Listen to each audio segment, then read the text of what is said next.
Vadodara express way પર એલસીબીનો મોટો સપાટો 1.9 કરોડનો મુદ્દામાલ જપ્ત. દિલ્હી મુંબઈ એક્સપ્રેસ હાઈવે પર કન્ટેનરમાં છુપાવેલ 94 લાખનું વિદેશી દારૂ ઝડપાયો. રાજસ્થાનની ચાલકની ધરપકડ.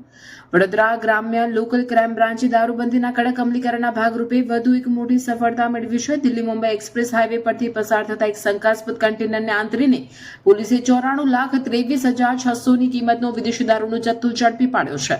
વાહન સહિત કુલ 1,09,00,000થી વધુનો મુદ્દામાલ કબજે કરવામાં આવ્યો. એલસીબી પીએસઆઈ એમપી ચૌહાણ અને તેમની ટીમને દેવરાજસિંહ અને સિદ્ધરાજસિંહ સહિતના જવાનો વડોદરા તાલુકા વિસ્તારમાં પેટ્રોલિંગમાં હતા. તે દરમિયાન બાતમી મળી હતી કે ભરૂચ તરફથી કન્ટેનર નંબર RJ05GB 2930 દારૂ ભરીને વડોદરા તરફ આવી રહ્યું છે. બાતમીના આધારે લક્ષ્મીપુરા ગામ પાસે એક્સપ્રેસ હાઈવે પર વોચ ગોઠવી પોલીસે કન્ટેનરને રોક્યું હતું. તપાસ કરતા અંદરથી વિદેશી દારૂની 710 પેટીઓ મળી આવી હતી. પકડાયેલ વિગત મુજબ ધરપકડમાં ગોકલા રામ પદ્મા રામ જાટ રહેવાસી બાડમેર રાજસ્થાન. દારૂની કિંમત 94,23,600, કન્ટેનરની કિંમત 15 લાખ અને કુલ મુદ્દામાલ 1,09,29,600.